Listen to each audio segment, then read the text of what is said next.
Bonsoir. Les trous noirs, c'est vrai, sont peut-être les bandits de l'espace-temps, les pirates de l'univers ou les corsaires du cosmos. Ils invitent effectivement à tout réinventer, mais je crois surtout à cheminer avec une nouvelle rationalité, qui ne renierait rien de la raison, de sa rigueur, naturellement, mais qui imposerait peut-être une déterritorialisation, quelque chose qui ressemblait à de l'errance ou un peu de plurivocité. L'idée, pourtant, est assez simple. Si je jette un objet vers le haut, il monte et il redescend. Sauf si je le jette suffisamment fort, parce qu'alors il va échapper au champ gravitationnel de la Terre et s'envoler pour toujours dans l'espace. C'est ce qu'on nomme la vitesse de libération. Mais si la Terre était contractée par une main de géant, devenait donc plus dense, il serait plus difficile de s'échapper de son champ gravitationnel et par conséquent la vitesse de libération augmenterait. Si je poursuis le processus, vient nécessairement un instant où la vitesse de libération devient plus grande que la vitesse de la lumière. Nous venons de créer le concept de trou noir, tel qu'il est connu depuis le XVIIIe siècle. Si la vitesse de libération est plus grande que la lumière, rien, pas même la lumière, ne peut s'échapper du champ gravitationnel de l'astre considéré. Alors, l'idée est simple, presque évidente, triviale, mais les trous noirs existent-ils vraiment? Peut-on les voir? Non. On ne peut pas les voir, parce qu'ils sont trop petits, parce qu'ils sont trop sombres. Mais peut-être faut-il se départir du primat que l'on confère usuellement à la vision. Avez-vous déjà vu l'amour, le ressentiment, la haine, les champs magnétiques? Pourtant, ils existent. Exister, étymologiquement, c'est le contraire d'insister. Ça veut dire avoir des conséquences mesurables sur son environnement. Et ça, en effet, on l'observe. On voit les orbites des étoiles autour du trou noir central de la galaxie. On voit qu'il y a une masse qui est immense, très petite et très sombre. C'est exactement la définition d'un trou noir. Les trous noirs sont nombreux.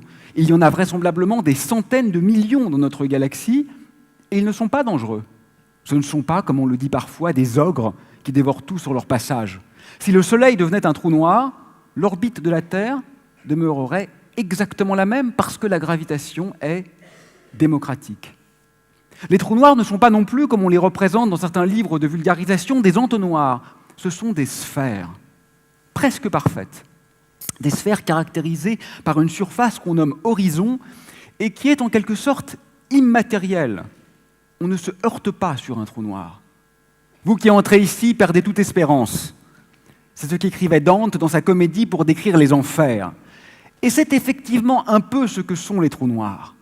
Pour donc réenchanter, pourrait-on dire, ces mondes lugubres et ténébreux, il faut recourir à une théorie magnifique qu'on appelle la relativité.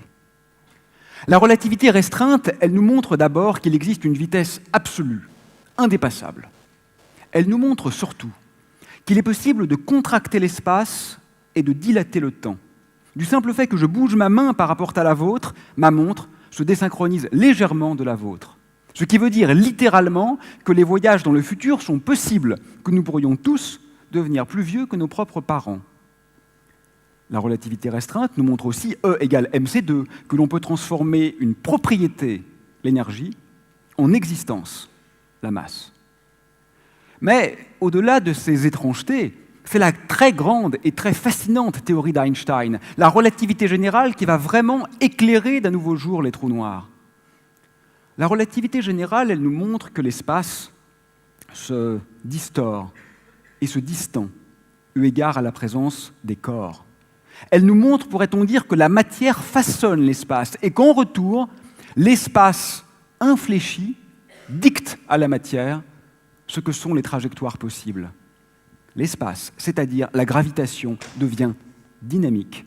C'est dans ce cadre qu'on peut comprendre l'expansion de l'univers. Pour les trous noirs, je dirais que le premier changement induit par la relativité est visuel. Un trou noir, ce n'est pas simplement un disque sombre qui va obstruer le ciel d'arrière-plan.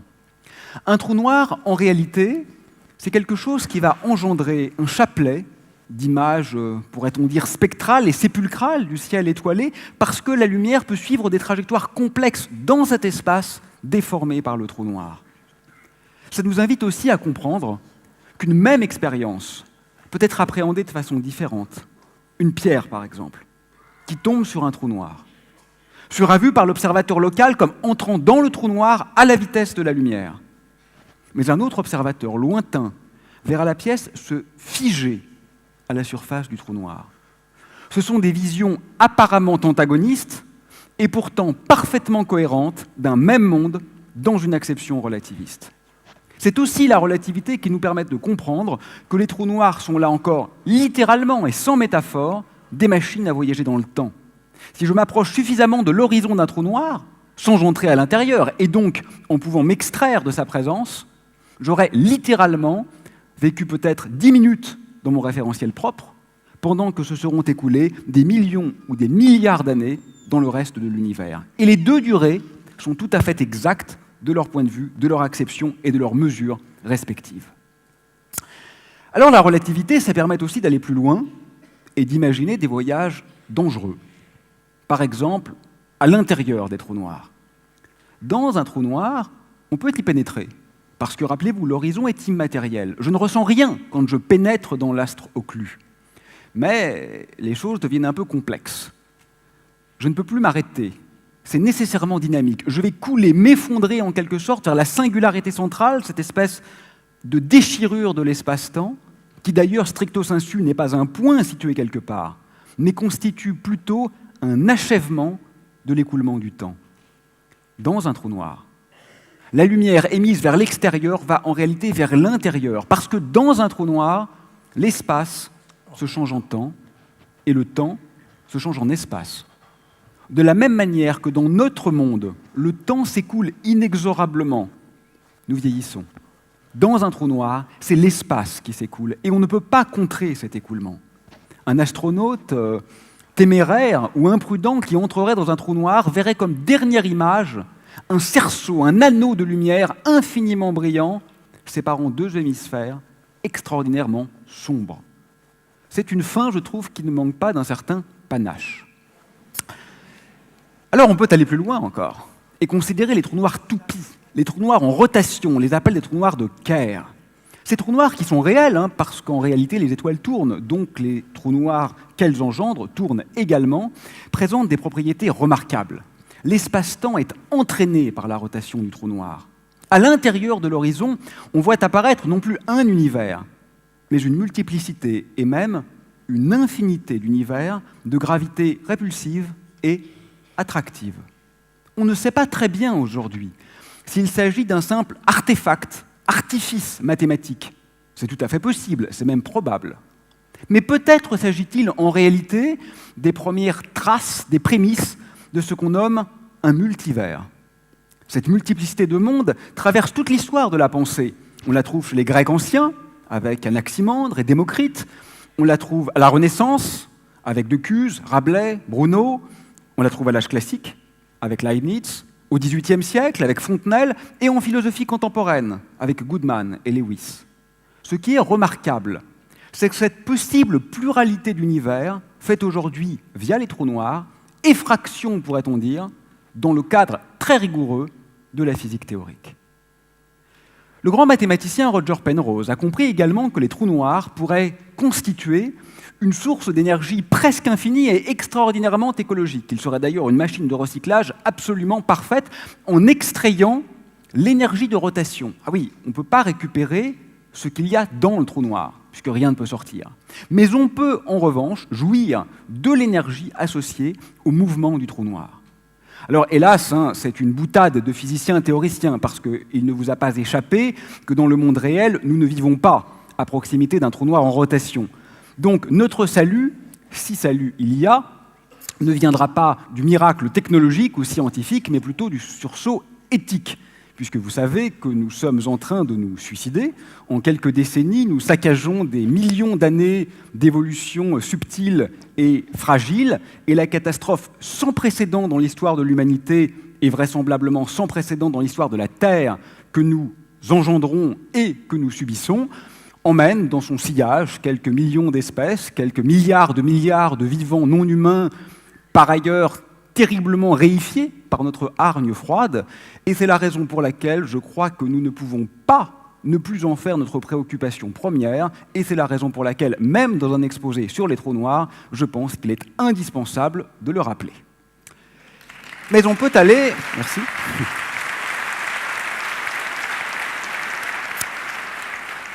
Mais on peut aller encore plus loin grâce à la physique théorique. Et on peut s'intéresser à la conjonction des trous noirs avec la physique quantique. Vous savez, cette étrange théorie qui décrit le monde de l'infiniment petit, qui nous montre qu'il y a de l'aléatoire, qu'il y a du discontinu, et qui nous montre aussi que le vide n'est jamais vraiment vide. En fait, la physique quantique peuple, pourrait-on dire, le vide de petites paires de particules et d'antiparticules sporadiques comme ça qui apparaissent et qui disparaissent, qui s'annihilent tout aussitôt. Sauf s'il y a un trou noir. Le champ gravitationnel du trou noir, par effet de marée, va pouvoir casser les paires de particules. Et l'une des particules sera émise vers l'infini. Autrement dit, l'observateur distant qui scrute le trou noir verra en réalité un rayonnement d'évaporation émané du trou noir. C'est en contradiction patente avec tout ce que je vous explique depuis 10 minutes, puisque de façon définitoire, rien ne peut sortir d'un trou noir, et on est en train, au contraire, de dire que les trous noirs s'évaporent. Oui, c'est un peu le problème, c'est que la science, contrairement à ce qu'on dit parfois, ce ne sont pas des réponses triviales à des questions complexes. C'est toujours une invitation à la subtilité. Les gros trous noirs ne s'évaporent pas, et tout ce qu'on a vu est correct, mais les petits trous noirs formés juste après le Big Bang pourraient en effet être en réalité de véritables bombes qui explosent et qui rayonnent toute leur énergie vers l'extérieur, d'une façon qui, à ce jour, demeure mystérieuse. Parce que les trous noirs semblent amnésiques. L'énergie rayonnée ne conserve pas la mémoire de ce qui a formé le trou noir. Mais ça, c'est interdit. Vous savez, en Grèce ancienne, vérité se disait aletheia. Aletheia, avant tout, ça veut dire mimesis, ça veut dire se souvenir. Et là, les trous noirs violent l'un des théorèmes les plus fondamentaux de la physique, qui est la conservation de l'information. À ce jour, personne n'a d'explication convaincante à ce paradoxe fondamental de l'information des trous noirs. Alors aujourd'hui, les regards se tournent vers l'observation. Parce que depuis quelques années, vous savez peut-être que nous disposons d'un nouveau sens, en quelque sorte. Après l'odorat, la vue, l'ouïe, le toucher, etc., grâce à nos instruments, nous sommes maintenant en mesure de percevoir les petites vibrations de l'espace. On appelle ça les ondes gravitationnelles. Ce ne sont pas comme la lumière, des ondes qui se déplacent dans l'espace. Ce sont des ondes d'espace, c'est l'espace lui-même qui se met à vibrer. Et grâce à ces ondes de gravité, nous avons scruté la coalescence, c'est-à-dire la fusion de deux trous noirs. Et ceci nous a permis de mesurer de façon claire que les trous noirs sont bien immatériels. Ils sont, pourrait-on dire, des boules de géométrie. Le défi pour les prochaines années, et ça sera ma conclusion, c'est de tenter, avec les trous noirs, d'aller plus loin vers ce qu'on appelle la gravitation quantique. Parce qu'aujourd'hui, les physiciens sont un peu schizophrènes. Il y a d'une part la relativité, la théorie de l'univers, et d'autre part la physique quantique, la théorie des particules. Mais le problème, c'est que ces deux théories ne sont pas compatibles l'une avec l'autre. Alors on dit parfois qu'il faut les rendre compatibles pour unifier la science. Ça, j'y crois pas trop. Moi, j'aime bien penser une science diversifiée, polychrome, protéiforme, un monde un peu anarchique. Mais le problème, c'est la cohérence. Pour décrire les trous noirs, je dois utiliser simultanément les deux théories. Et lorsqu'elles sont mutuellement exclusives, ce n'est pas possible. Il faut aller plus loin, peut-être avec la théorie des cordes, qui invite à penser les trous noirs comme une sorte de gaz, de structure filiforme vibrante et de membrane, ce qui permet d'expliquer leur complexité. Peut-être avec la gravité quantique à boucle, qui invite à penser les trous noirs comme des objets en rebond, trou noir devenant trou blanc, le trou blanc étant le symétrique d'un trou noir, un objet dont on peut s'extraire mais dans lequel on ne peut pas rentrer. Pourquoi on ne les voit pas d'ailleurs, ces trous blancs ? Peut-être simplement parce que le rebond est très rapide dans son référentiel propre, quelques microsecondes. Mais grâce à la théorie de la relativité, vue par l'astronome extérieur, il peut être beaucoup plus long que l'âge de l'univers. Alors vous le voyez, les questions sont nombreuses. Je crois qu'il y a beaucoup de découvertes encore à mener avec les trous noirs, il me semble qu'il faut continuer de les scruter avec des yeux d'enfants à la fois naïfs, rigoureux et enchantés, en gardant en tête peut-être ces quelques mots de Pier Paolo Pasolini, qui nous rappelait que pour apprendre, il faut toujours d'abord savoir aimer. Merci.